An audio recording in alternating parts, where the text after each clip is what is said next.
With blood and rage of crimson red, ripped from a corpse so freshly dead, together with our hellish hate, we'll burn you all. That is your fate. This is Red Lantern Russell from Tomes of Evil, and you're listening to Sector 2814, a Green Lantern podcast.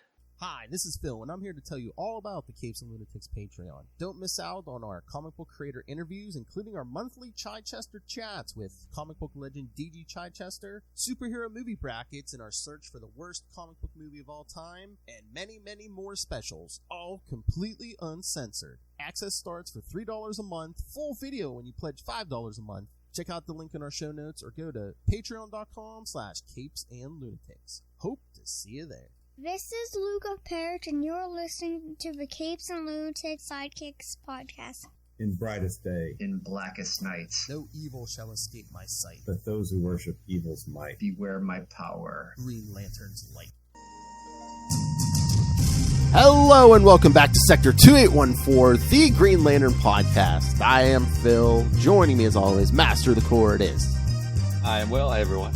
And today we'll be talking those Titanic issues, Green Lantern Annual 9, the last one for this series, and Green Lantern 80-page Giant number 3. The last of that series. Yes. Although, you really can't blame Green Lantern. I think this is around the time all the 80-page Giants were wrapping up. And it was kind of the end of the annuals, too. They stopped. Mm-hmm.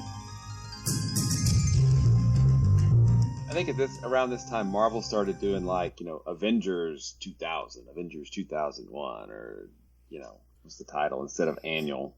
I'm always like, did they just not want to research, what annual number is it this year, or what? Well, do you see what DC's doing now? They'll do, Green Lantern Annual 2021 number 1, Green Lantern Annual 2022 number 1. Yeah. Which actually, the 2022 issue was pretty good. That was a Jessica Cruz issue, right? Yeah. I think the last one, and her and Hal, yeah. Yeah, where she gets a different color ring. Yellow. Yeah, so I think we could spoil it, Will. It's been, at least 6 months? 6 months, yeah. Okay, yeah. Hell, definitely get the yellow ring. Yeah. So... yeah, behind the scenes, kids. We just recorded the last episode last night, so yeah. What else do we have? Guess what? There's no more Green Lantern news in the last 24 hours. So nope. I know we were just talking about Black Adam because I did see it yesterday, and we just did a review on it on Capes and Lunatics episode 284. So, like I said, it's all right. I mean, it's a Dwayne "The Rock" Johnson action movie. It was better than I thought it would be. I put it up there with some of the better Fox X-Men movies, so it's better than I thought, but then the DCEU's been laying a low bar, so it's not exactly a high bar that you have to make it over to be one of the better DC movies, right? Yeah. and people are predicting it'll probably hold the number 1 spot for the next probably 2 weekends, and then once Wakanda Forever comes out, it'll drop off. Oh, yeah. I imagine that's going to be kind of a big deal. Yeah. I think November 11th is Wakanda Forever, so.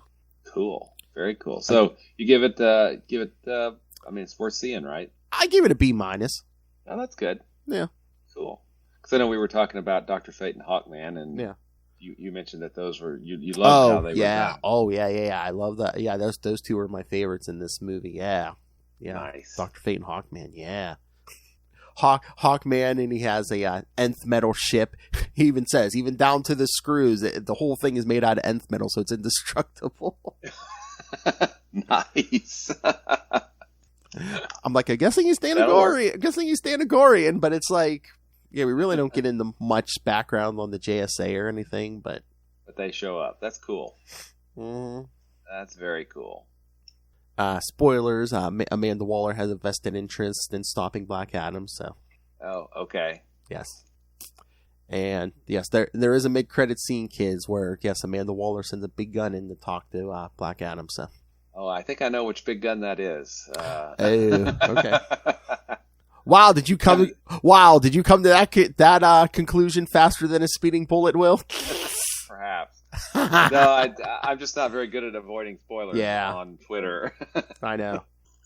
Oh well.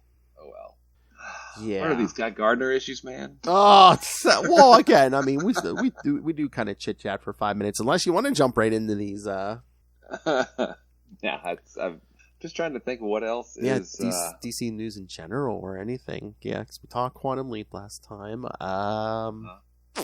Yeah, like I said, Wakanda Forever's coming November 11th, so I think that's gonna be pretty big because we'll see how they deal with the whole Chadwick Boseman thing, and I'm pretty sure the trailers already kind of confirm his sister becomes the new Black Panther. That's gonna be interesting. Yeah, we got Riri Williams. I know a lot of people are waiting for Namor. Yeah. I did see like a trailer where you could actually see like his little wings on his ankles, like he's flying to the nice. Yeah. You know, I was reading something somewhere, and I don't know where, but they were talking about this phase of the MCU doesn't really seem as focused, or everything was leading up to Endgame, but after Endgame, it's just kind of been just all over the place.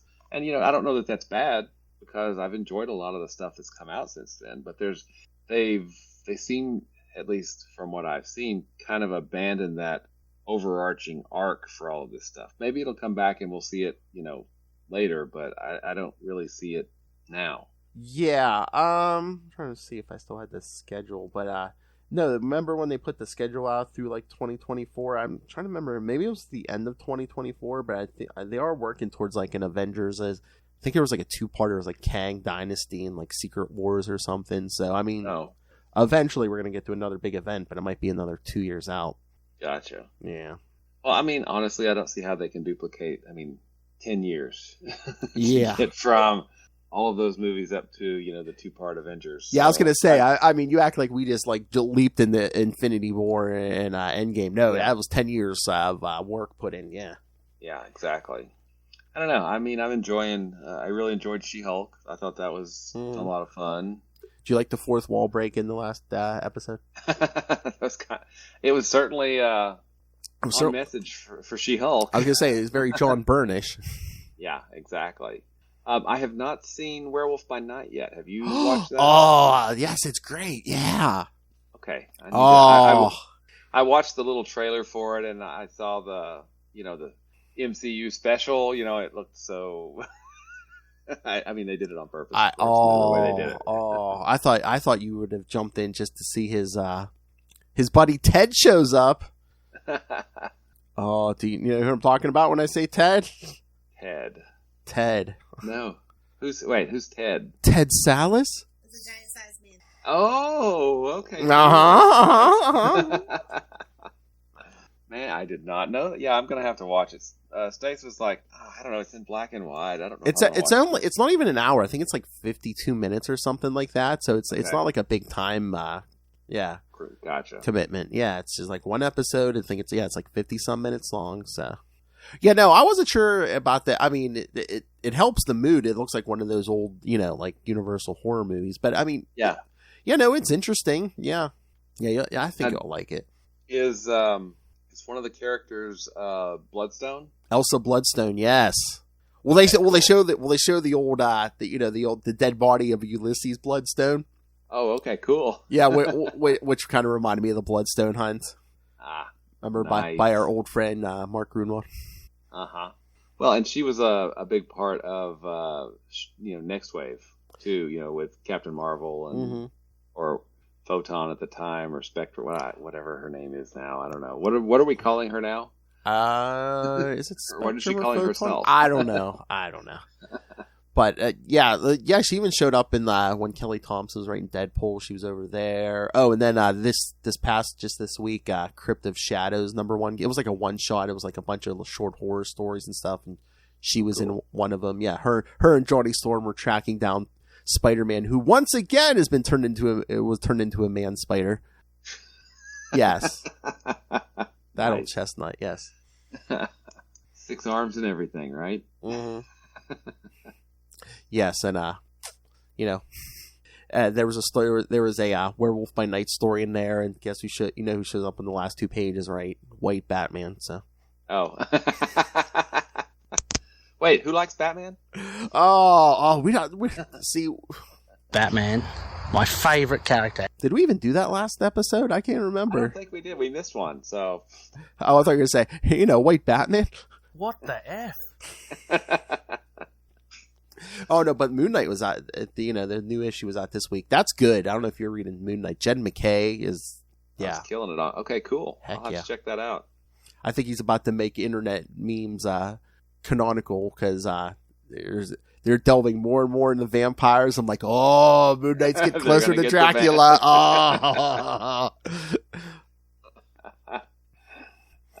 Yeah, that's a pretty awesome little meme. Oh, shout out Moon Knight Core. I think that's the Moon Knight Core on Facebook. Yeah.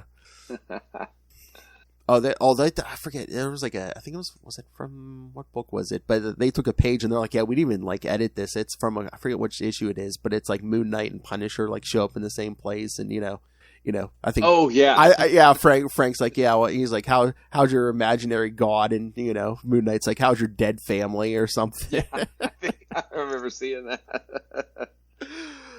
Oh, brutal. Yeah, I think he also says, "Are you still crazy?" He goes, "Are you still a murderer?"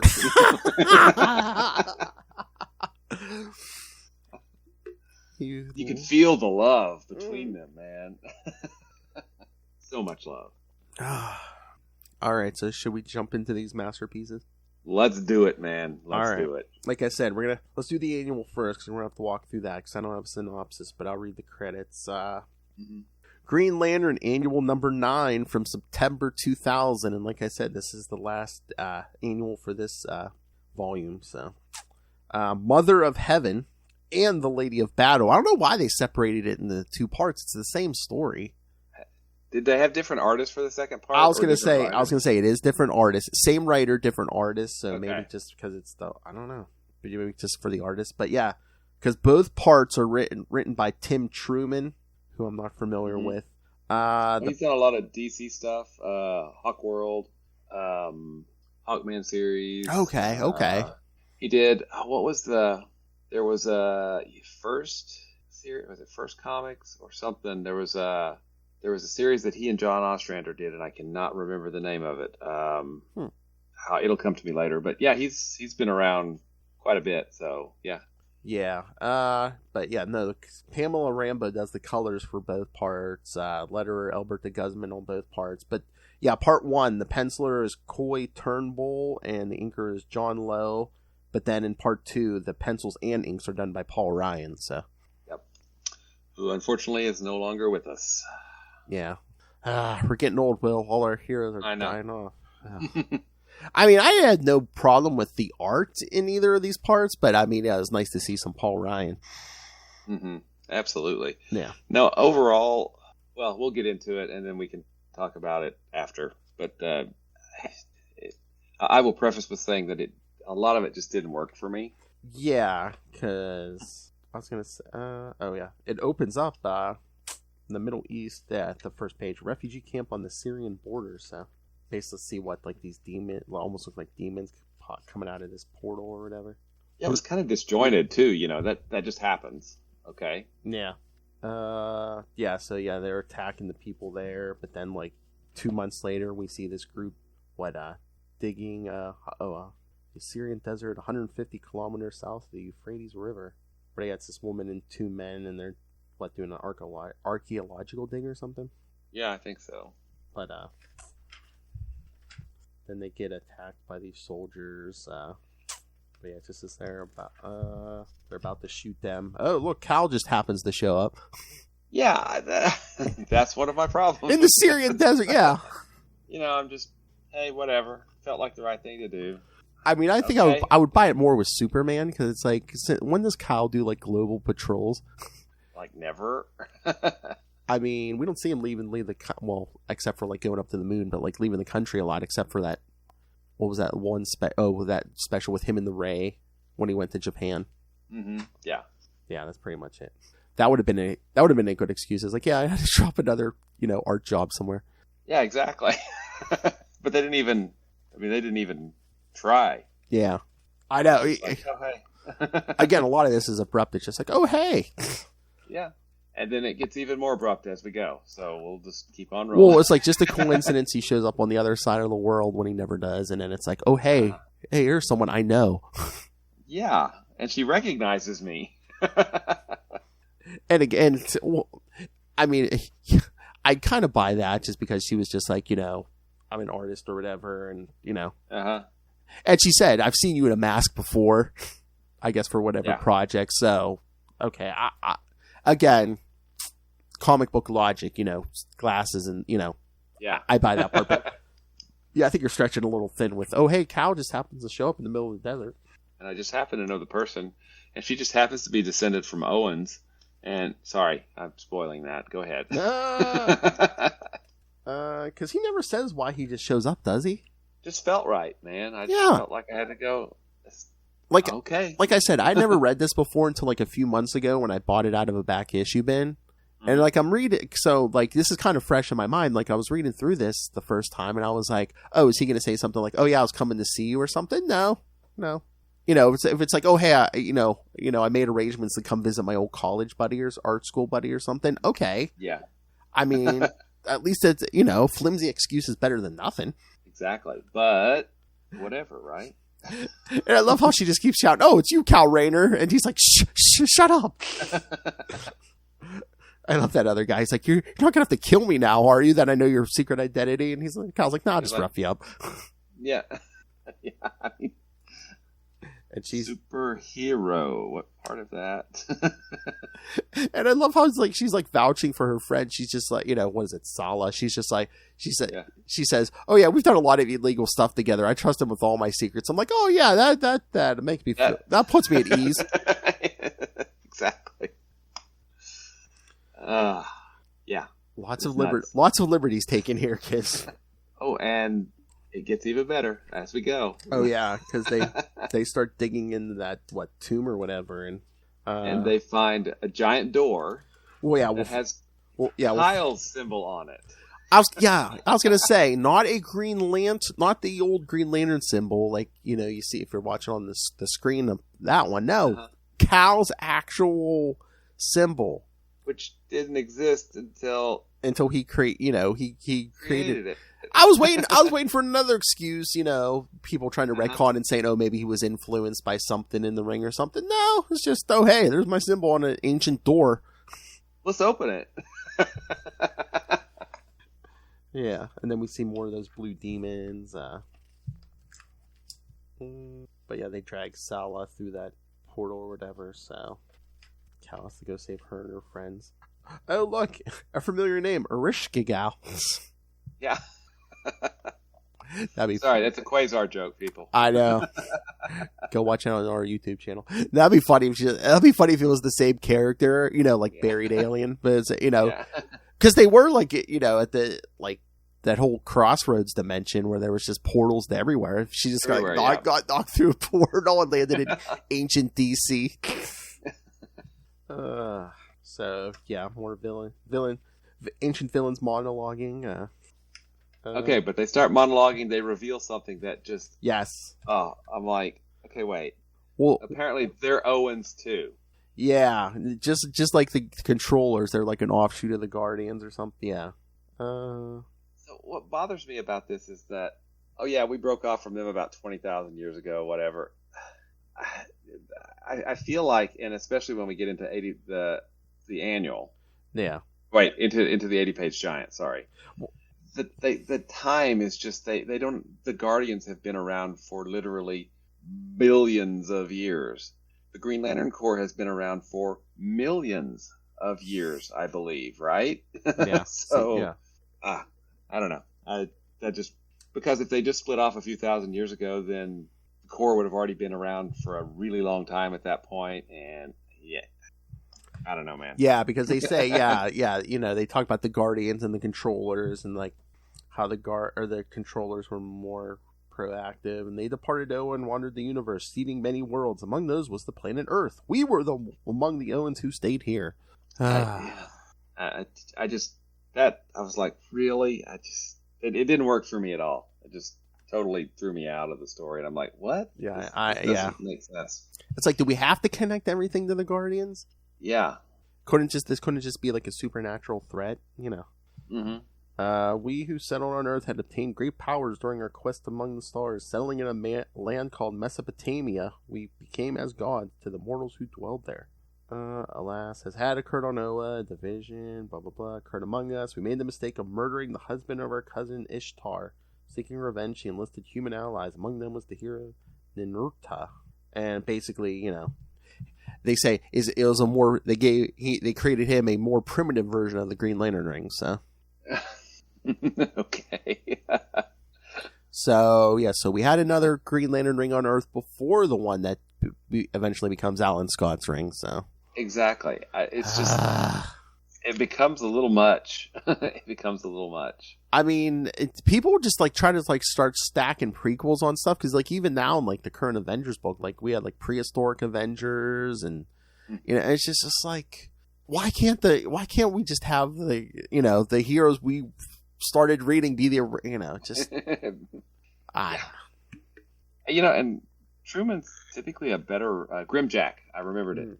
He and Ostrander did Grimjack. He's typically. I mean, I've enjoyed his work before. This may just be this story just didn't work for me. So yeah, on multiple levels.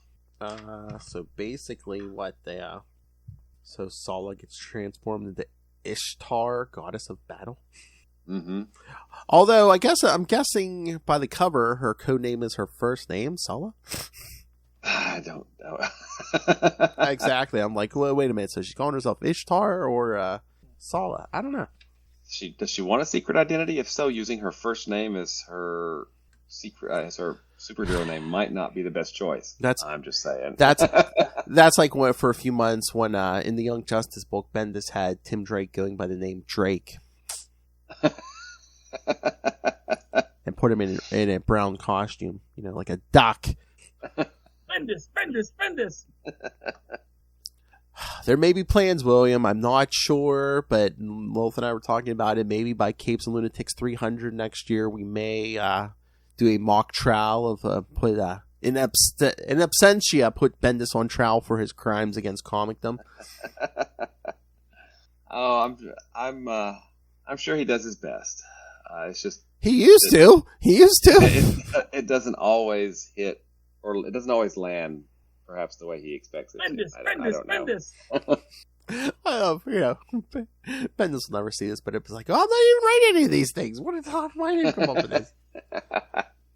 So yeah, Sala gets transformed. That's when we get part 2, which the story continues. But like I said, we get new penciler and inker Paul Ryan. Mm-hmm. And I have a question here. All of those demons fly into Kyle. Yeah. Well, because the bad guys say, we want your ring, and he's like, I'm giving you this ring, and even when they threaten Sala's friends, so they fly all those demons in the cow to kind of force him to hand over that ring, yeah. To get him to do something, but then the door opens, and do the demons ever come out again? It's a very small, but like down here in that panel, I think that's the demons flying out of Kyle, yeah. Okay, cool, I missed that. I was like, what? It's very small in that bottom panel, but yeah. Because that guy with the staff's like, it is done. Time to go home. But then, once the demons leave, Cal's able to break free and starts punching these guys. Sala, we gotta stop them. So, those two are fighting, and then Sala tells Cal to get her friend through the portal. And he's like, I need my ring back. So Sala cuts off the guy's arm. Because Cal's ring was on that staff, and then she throws the ring to Cal, and then she's like, the portal's closing, and he's like, Sala, and she's like, come back for me when you can. Until then, Sala, Ishtar shall fight on. So that's how it ends. Yeah. So Cal and her friend like take off, and he says, next time I come back, I'm bringing friends. I've never read it, but in the notes here it says Sala appears next in JLA Gatekeeper #1. So. Oh, okay. Awesome. So they don't just leave it hanging. Yeah, no. So, like I said, I never read that one, but yes, they must address it. That one is cover dated December 2001, so like a year, maybe a little over a year from now, they'll address it. Okay. Also written by Tim Truman, so. Uh-huh. So. Oh, man. Interesting. Oh, he must have. Oh, yeah, that JLA gatekeeper, Tim Truman wrote, penciled, and inked it. Ah, okay. So So this was basically just a setup for that. yeah, but that's what I'm wondering is like, if they gave several creators this opportunity, or if they were just like, oh, hey, we're gonna do just one of these, because I mean, this was a Planet DC where, for those of you who may not have encountered these or anything, I believe that year that's each annual had like a hero or a team of heroes from different countries. So I wonder if like they threw that out there where it's like, oh yeah, maybe we'll like do a sequel to one or some of these, and we'll see what gets the best response. I don't know. I really didn't read these. I remember seeing these at the time. I'm like, because when I bought this one, I bought the Flash one. That one was okay. It was probably on par with this one. Gotcha. Should probably try. If I ever see them, I'll probably hunt down like the Batman and Superman ones. I don't know how many. I am looking it up right now. That's what I was gonna say. Hey kids, we're all gonna Google. Hey kids, we're all gonna Google right now. All right. Planet DC annuals. Looks like there were not that many. 1, 2, 3, 4, 5, 6, 7, 8 of them. Yeah, Batgirl, Batman, The Flash, Green Lantern, JLA, JSA, Superman, and Titans. Wow, I'm shocked that there was only a Batman and a Batgirl annual. That there weren't like 5 or 6 all Batmans. So I was gonna say, yeah, man, you could have at least done Batman and Detective. Yeah. They showed restraint. Oh man, they didn't even know Aquaman, or did Aquaman have a book at the time? I can't remember. No Wonder Woman. No Aquaman, no Wonder Woman. I was gonna say Flash, Green Lantern, Superman, Batman. Surprised the Titans got one. A JLA annual. Well, again, it's like, how many is this? 1, 2, 3, 4, 5, 6, 7, 8. I mean, at least, 1, 2, 3 of the annuals were team books, so I guess they must give to the team books JLA, JSA, and Titans. Then Superman, Batman, Batgirl, Flash, and Green Lantern, and Batgirl. Batgirl's like kind of a weird one out there, isn't it? Yeah. That was Cassandra Cain, right? Let me open this up. Yeah, that was Cassandra Cain. I kind of want to hunt these down, but I'm just like, I know it's probably, it's probably not going to be anything where I'm going to be like, oh, this is great. Anything, But it's interesting. Yeah. So yeah.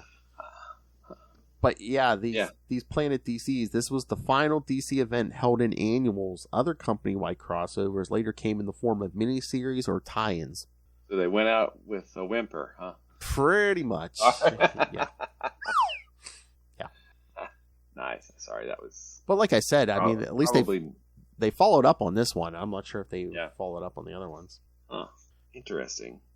All right. But yeah, I was... if you take this book by itself, I mean, it kind of it ends but doesn't end. Yeah. It was just... Plus the stuff with the controllers and the Owens and the descendants of the Owens and all of that, a rudimentary power ring, blah, blah. I mean... The Owens are responsible for the Mesopotamian religion and all of that stuff. It just seemed a little much. All right, I have a question for you. Mm-hmm. Is this the worst annual? Remember that Nazi annual's in there too. The Nazi annual is the worst annual by far. This is exactly. Yeah. You think this is the second worst? We had we had the jail ape. What else did we have? I know we had the one where he went in the painting. I actually enjoyed that one. That one wasn't bad. Remember, Hal had like the first 2 or so annuals. So I mean, remember Eclipso's in there. Yeah. This is not the worst, and not even probably grouped with the worst. It's just not. It's kind of in the middle, maybe. Yeah. Mm-hmm. Out of the 9, it's probably hovering around 5, maybe out of the 9. Yeah. Yeah. Then definitely in the middle of the pack. Yeah. Yeah, definitely not the Nazi issue. Yeah. I still can't believe that's on the app. And like, this one is not on the app, but the Nazi one's on the app. It's like, really? So bad. So bad. I know. It's basically just like Nazis fighting Nazis. It's like, Yeah, there are no good Nazis. Or like even Jon Stewart picks up a ring. It's like a Nazi forged ring. It's like, oh, really? It was so bad. So bad. And this wasn't that bad, so okay. See? Great on a curve, Will. Great on a curve. That's right. Great on a curve. All right. Should we get to the 80-page giant? Yep. And I have issues, or I guess, an issue, since it is an issue, with this. issue.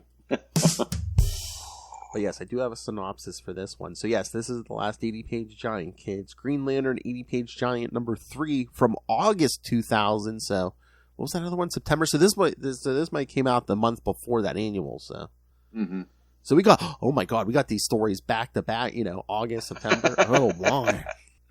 Along with the Farber stories in the main title, right? Because weren't they August, September, October, or something like that? I think, yeah. So. All right, so writers Scott Beatty, pencilers Graham Nolan, Mike Lilly, Joyce Chin, Grant Meham, and Aaron Lopristi. Inkers Mark Pennington, Steve Mitchell, Steve Baskerville, Steve Bird, and Keith Aiken. Colorist Tom McGraw, and editors Bob Schreck and Frank Barrios. So yeah, I think this is the only 80-page giant we got for Green Lantern where it's like one big story, because all the other ones were short stories, right? More anthologies, lots of short stories for each of them. This one is A Lantern Against the Dark. Chapter, they even split into chapters. Chapter 1, Apokolips Then. Is that is that 1 million or 1,000? 1,346.72 years previous, a Manhunter android traveled to the planet Apokolips to bring order. Yeah, that's going to work. However, the justice of the Guardians of the Universe is not welcomed by the Apokoliptians, and the Manhunter is torn apart by the Lowlies. The android's remains are disposed in the fire pits, and its Green Lantern is personally destroyed by Darkseid. Okay, 1,000 years ago is not long enough for the Manhunters to still be in service. I know. Just the way it that's what I was trying to. I'm like, shouldn't it be 1 million? But in the synopsis, it's like 1,346.72. So I don't know. Yeah, I don't know. It just doesn't. It doesn't fit with the timeline. A long time ago, kids. Yes, but not long enough. Chapter 2: A Twice Told Tale. On the Watchtower, Kal Rayner begins his training with Orion. Afterwards, Orion comments about the Green Lantern Corps and even mentions that a corpsman nearly humbled Darkseid. Kal is intrigued, and Orion offers to bring him to New Genesis to hear this story from Metron. But while in transit via boom tube, they are ripped to Apokolips by Desaad. Him again. You should not travel via boom tube, apparently. It's just not... Well, Desaad has like a thing for Kal. It's Yeah. Chapter 3, Darkness Visible. 945.09 years ago, the Guardians of the Universe are concerned of Apokolips after sending their Green Lantern, Kendatha Krenek, there hasn't returned alive. But the Guardians decide to save their concerns for Apokolips later, as they have more pressing matters on the activities of the Empire of Tears. In the present, Kal and Orion flee from Darkseid's soldiers. After making themselves scarce, Kal slingshots Orion's mother box into space with a distress message to the Justice League. They are then surprised to encounter Raker Kwaragat, a Green Lantern who has been living on Apokolips for years. Chapter 4, The Underground Man. Raker reacts with disbelieving despair upon learning from Kal that the Corps and the Guardians are no more. And whose fault is that? He breaks out of his grieving when Darkseid's forces are on to them and takes the heroes to his secret hideout. Kal explains to Raker of how he and Orion got to Apokolips and is quick to figure out that Raker is the Green Lantern who fought on Apokolips. Raker digresses that he did come to liberate this horrible world from Darkseid and begins his tale. Years ago, the Corps was only a handful of lanterns when Raker was dispatched to Apokolips. Raker fought his way to confront Darkseid. The Dark Lord of Apokolips is unimpressed by Raker's threats and effortlessly crushes his hand and ring. Darkseid let Raker return to Oa to tell of his failure. His destroyed ring was then examined by Desaad. Chapter 5, 3,600. Raker tried to warn the Guardians about this Darkseid and that the Corps cannot beat him. But the Guardians are unfazed by Darkseid's threats and decide to expand the Corps and lead them into war. Within 2 years, the Corps consists of 3,600, one for each sector of charted space. Raker led a group of lanterns that he had drilled for their attack on Apokolips. However, when Darkseid was prepared, After studying Raker's destroyed ring, Desaad learned about the power ring's weakness to the yellow spectrum and had Darkseid's forces given yellow coating. Even Darkseid was painted yellow or wearing a yellow suit. Looked like a yellow radiation. It looked like Darkseid had joined like AIM or something. Chapter 6: Surrender. The Lanterns were utterly decimated. Those taken as prisoners were tortured, killed, and their bodies were displayed as a warning to those who opposed Darkseid.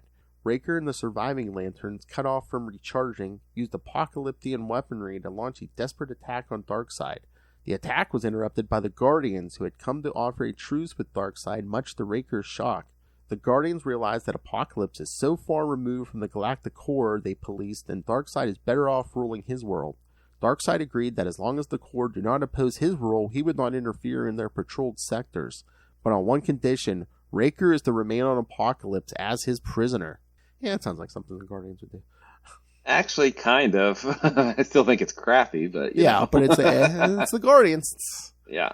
Chapter 7, Wolf in the Fold. Raker's hideout is discovered and forcing the three to flee once again, but they wind up in a parademon hatchery. The situation worsens when Cal's ring loses its power. Again, I love how he's like, I thought we were just going to do Genesis. I didn't recharge my ring. Anytime you leave that planet, charge the ring. It should be charged. Always keep it charged. I don't care if you're making a 5-minute trip. Charge that ring. Raker holds off the parademons as well as revealing that he has a power ring all along. Since his banishment, he was secretly given back his ring by his trainee, Ash Pack Glyph. The Justice League soon arrive after they receive Orion's mother box and rescue Cal and Orion, who are forced to leave Raker behind. Epilogue. Back on the Watchtower, Cal reflects on the lost Green Lantern and wonders how Raker is able to recharge his ring without a power battery. Back on Apokolips, it is then revealed that Raker's battery is his own willpower driven by his desire to help the hungry dogs. Thank you, Synopsis, because I didn't get that it was driven by his willpower. All it was that you saw a thing on his head. I was just like, yeah. Wait a minute, it's built into his head? I was like, is he secretly a manhunter? What? I mean, like, what's going on? Okay, this thing had so many problems with it. Yes. Timeline was super off. I mean, how old is Raker? I mean, is he just immortal? I mean, there are long-lived species. I mean, I can handle. I mean, yeah, it's weird, but I can hand wave that because there are long-lived alien species. But I mean, he's Yoda. He's Yoda. He's living 900 years. He's living 1,000 years. But I mean, if the Corps' been around for literally millions of years and he was there around at the founding, then he'd be like 1 million years old. Yeah. Yeah, that throws the whole timeline off because apparently the Corps' less than 1,000 years old since they had Manhunters 1,000 years ago. I mean, and wait, and in that beginning flashback, that Manhunter was carrying a lantern. The Manhunters didn't carry lanterns, did they? I don't think so. I thought all their power was like internalized. I'm like, what the? Yeah. And the fact that, I mean, did he take 3,600 lanterns to Apokolips? I mean, there is no way. I mean, yeah, Darkseid's powerful and the new gods are powerful, but 3,600 lanterns. Yeah, you're not beating 3,600. Yeah, you're not beating the entire Corps. I mean, it just. I'm thinking it's not the whole. It wasn't the whole Corps. It was a strong, maybe like a big group, but it wasn't the whole Corps. Because even Darkseid seemed to back down when the Guardians showed up. Yeah, which I thought was weird too. I mean, I get, like I said, I believe they would let Darkseid keep a prisoner. And make that deal with them, but like I'm just like, when did the Guardians ever get in anyone's faces? Yeah, I mean, sorry, Will, but I mean, Hal Jordan was going to bring that whole Corps crashing down around their heads, and they still didn't get in his face. So they're not going to go out there and say, "Hey, stop what you're doing," And the other thing, I have questions here. So, and please correct me if I'm wrong. So, it's my thought that Oa is the center of the universe. Right? As far as I knew. And coming out from Oa every sector touches Oa. Yeah. Oa's sector 0, right? Like it's like a big pie, like split off, and like that Oa is like the dead center, yeah. But that doesn't just do the galaxy, that's the universe. Yeah. And so you're saying, where's Apokolips? Yeah, it's in a different dimension, I thought. I think it is, because isn't it pretty much like the only way you can get to it is like the boom tube through it or something? Yeah. And then the thing that bothers me is, okay, one Green Lantern per sector. A sector is essentially infinite, right? Because it just goes out to the edge of the universe. That's why when I say how you got up and down, yeah.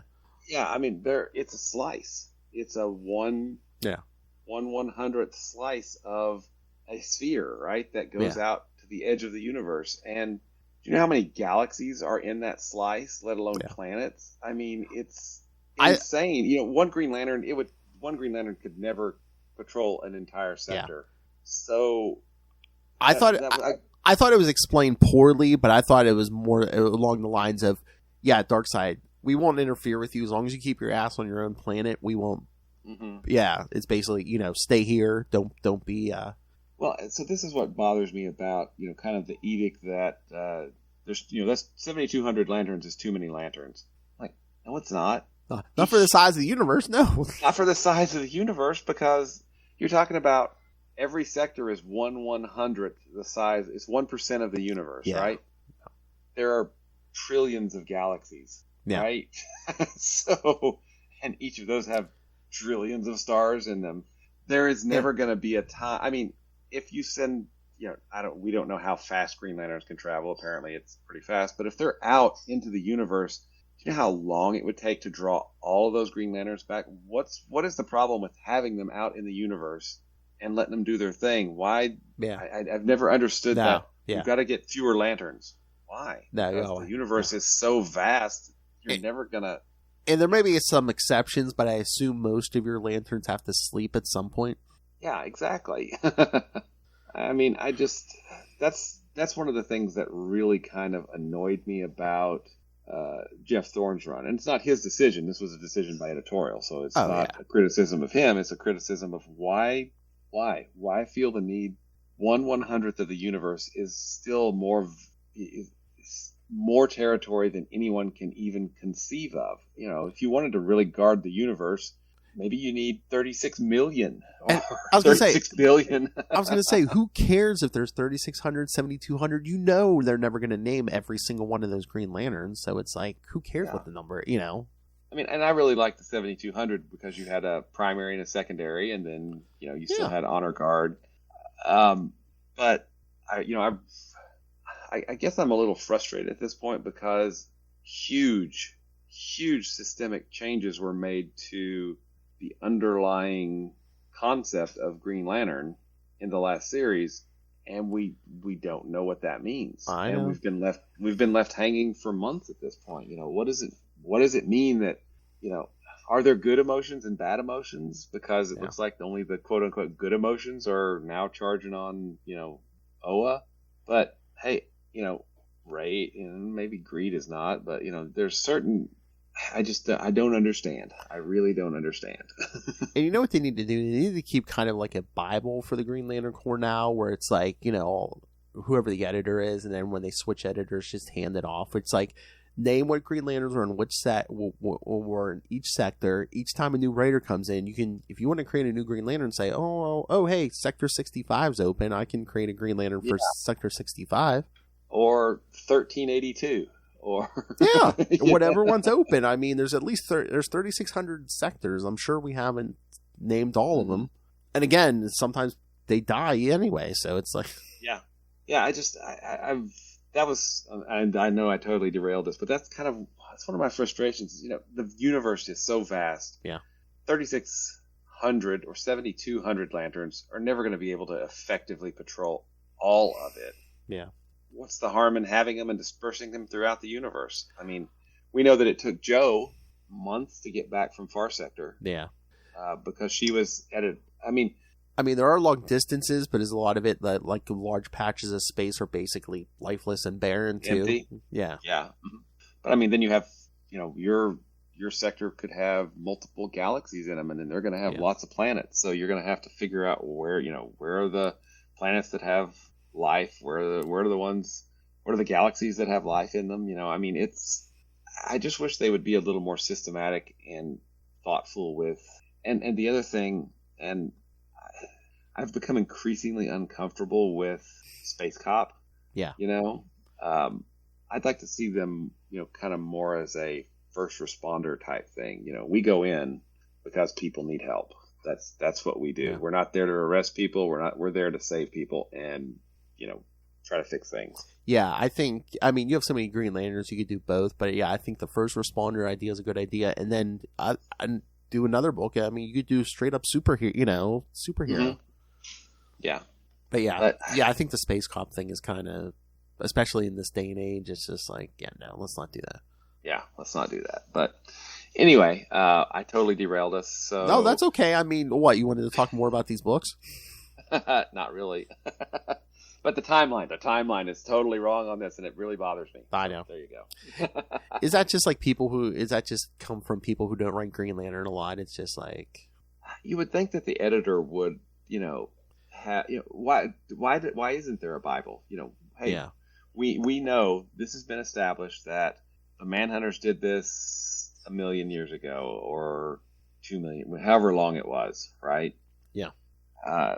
We know that the Corps was founded approximately, 1 million years ago or whatever. And then, these events happened.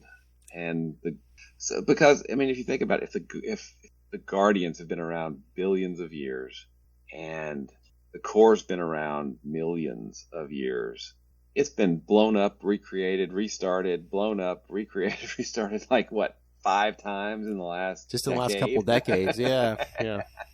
And again, it's like when you're dealing with millions and billions of years. I know sometimes with comics we have to deal with a sliding time scale.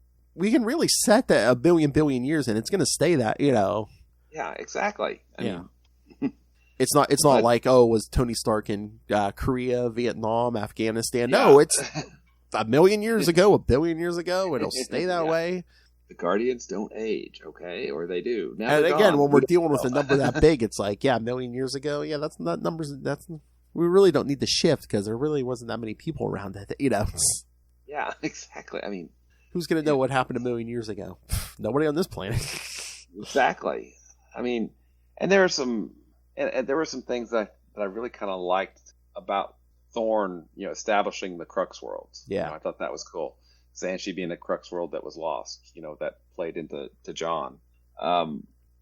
But it fundamentally changed, Green Lantern, and it's been months, and we still don't know what that's done, at this point. So, and then it's like it never happened because all the stuff that happened in that series is totally ignored in Dark Crisis. Yeah, but I know that's what I'm saying. I hope in 2023, or at least, we're getting that one shot at the end of November. Yeah. So looking forward to that because that's, some Green Lantern content. Hopefully Jeffrey Thorne can, at least, maybe do some stuff with, what came at the end of that series. Mm-hmm. Absolutely. Or at least explain some stuff. What's that central battery now? Yeah. And this is dealing with Darkseid, and that series dealt with, New Gods, of both New Genesis and Apokolips.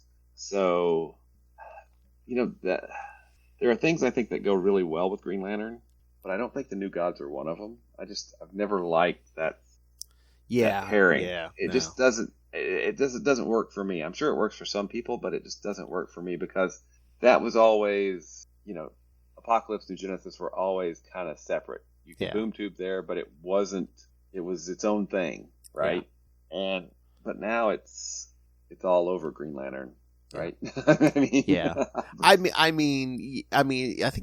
like Darkseid and Apokolips kind of works better with Superman, and just in like small doses, not a lot. It's just like. Yeah.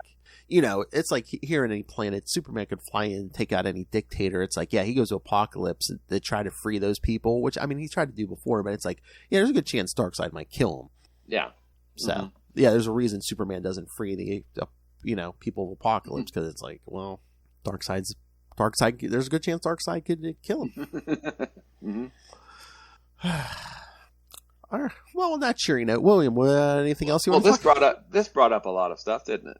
Yes. That's what I said. Sometimes it's good to review like not so good issues because it brings up other stuff, Yeah, he powered himself by his own willpower. Okay, great. All right. So if the Guardians had that technology, why wouldn't they give that to more Green? Was that this issue where they were just like, oh yeah, that'll keep our that yellow impurity will keep our core humble or whatever? Yeah. But if they had that technology to power by your own willpower, wouldn't Ganthan have given that to Cal? I don't know. I mean, there's just so many. I really feel like I was gonna say it's not going to kill you quickly because this guy's been alive for at least hundreds of years. So it's like, yeah, I feel like post Rebirth, this is not in continuity anymore. oh yeah, No. I think a lot of these ones, yeah, it's like you're never coming They're back just to this kind stuff. of we're never gonna revisit this. It's just not. I mean, but saying that, they revisited the Green Lantern. What was it? The Larry Niven Green Lantern with John Byrne. Oh, okay. They had the one we did with the leprechauns. Yes, and they brought them back in because they were Owens, and Oh, they Ganthan's used them. tail. I think they Ganthan's used them tail. post Rebirth. Yeah, Ganthan's tail. Thank you. Yes, Yes. that's what it was. So I mean, I don't know. Maybe somebody can do something with it, but it just Hal sitting in his motel room with 30 magazines. Yeah. it just doesn't work, man. Yeah. Again, it's like, I mean, I guess everyone wants to make their mark on the core, but it's like, yeah, sometimes stuff like this don't work. Again, two examples tonight. That tomb on Earth, and then that guy on Apokolips. It's like, yeah, No, it doesn't work. It doesn't work. new. All right. Anything else, or should we wrap this up? Let's wrap it up. I mean, look, we got plenty of content from two not so great issues, so that's what I said. We went wildly off topic. Hey, that's what I said, man. Even not so good issues sometimes bring up good topics. Mm-hmm. I'm opening the schedule, but I already know it's coming. All right, yes. Next episode, kids, we'll be covering Green Lantern Circle of Fire. I think is it 7 issues? It's Green Lantern Circle of Fire 1 and 2, and then there's a bunch of one shots. I forget how many are in there. It's at 5. I think it's 8 issues. 5 or 6, isn't it? Yeah, I think so. Yeah, it's a total of 7 or 8 kids. So yeah, but yeah, Green Lantern Circle of Fire, and then in 2 weeks we'll start the Judd Winnick run with Green Lantern 129 through 132. I was almost thinking I might reach out to Judd Winnick, see if he wants to join us at some point to talk his run. Okay. Because that would be interesting. Because we did talk to Ron Mars, and for his run, and then see how far we can get. Talking to people about their long runs on the book. Yep, absolutely. I was gonna say, because I know we're probably not getting Jeff Johns, but yeah. Okay, it looks like 1, 2, 3, 4, 5, 6. No, you're right. 7 issues. Yeah, I was gonna say I was looking because I started reading it, rereading it, but I haven't finished it. Yeah.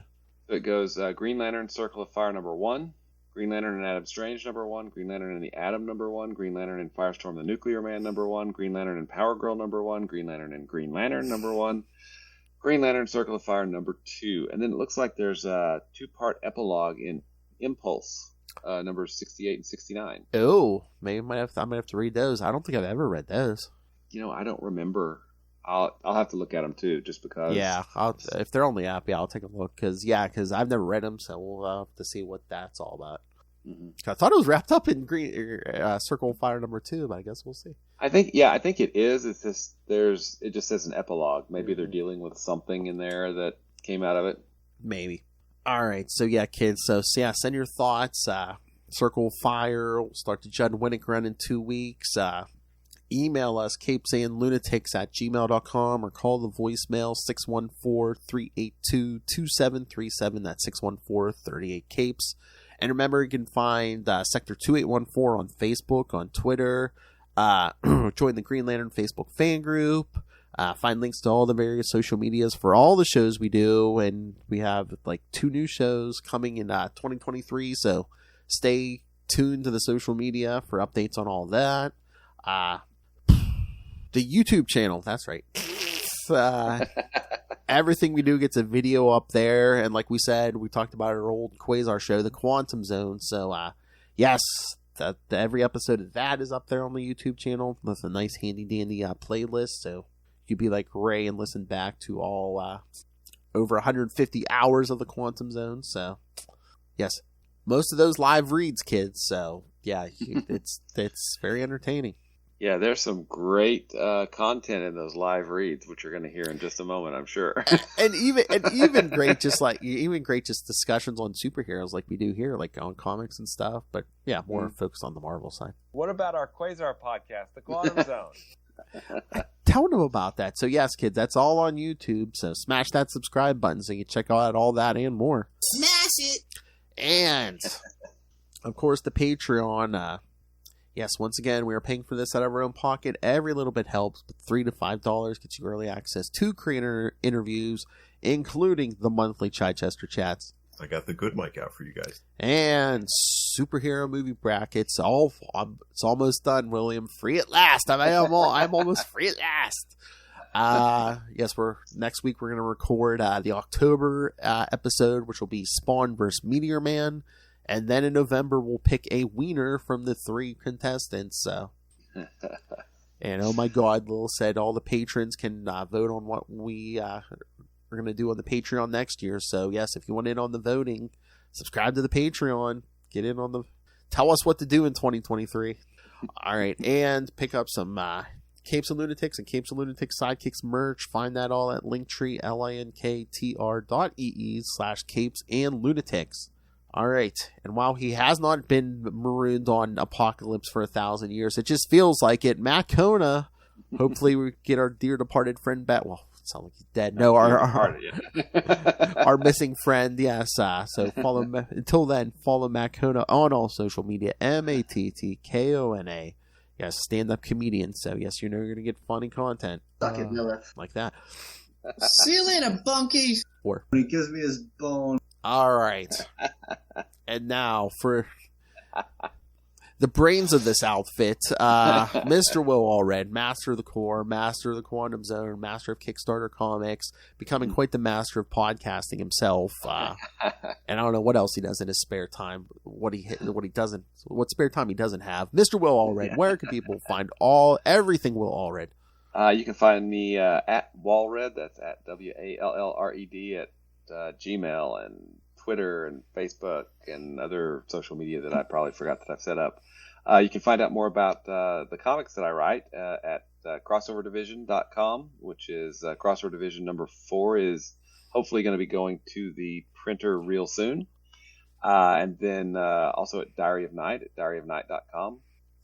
And I hang out with other awesome podcaster Kevin Joseph, and I host a show called Explain Yourself, where we talk to comic book creators who have live crowdfunding campaigns. So, trying to drum up as much support as we can for everybody that's, any creator that's doing crowdfunding. So it's a lot of fun.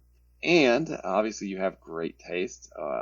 You're listening to us, so that means you probably love Quasar too. And if you want to find out more about Quasar, you can check out all kinds of stuff at the Quantum Zone at quantumzone.org. Seems like I'm getting a package every other day. Hey, boys, you look at the party? I love the party. And of course. I, of course, love Hal Jordan. Of course. I was going to say, yes, that other podcast he does, yes, they got some unknown person on Kickstarter, Mr. JMD Mateus. Man, you should see what the results they got for him, man.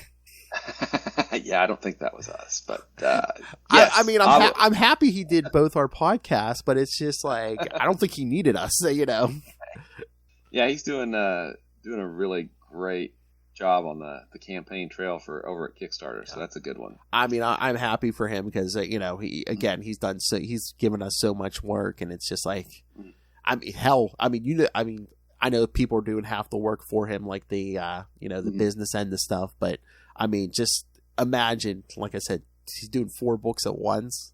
Oh yeah, and then whichever book gets the most votes is going to get 4 more issues for sure. Finishing off a first arc. So it's an amazing campaign. It's a really cool idea too. So and he's a really, not only is he a great writer, but he's very encouraging of everybody who wants to try to be creative. So yeah, he's a great guy.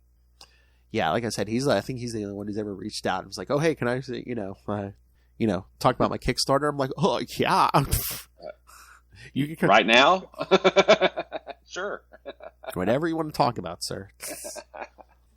All right, kids. Thank you for joining us. Hopefully, we made these 2 issues entertaining tonight by pointing out their flaws. All right. Yes. Next episode, every issue of Green Lantern Circle of Fire. So 7 issues. Be there. And then in 2 weeks we start the Judd Winnick run. So got plenty of reading to do. And we're slowly inching toward rebirth. That's right. All right, kids, come back next time. And remember, there's weird stuff underground. That's all I got from this week. Good night. Always weird stuff underground.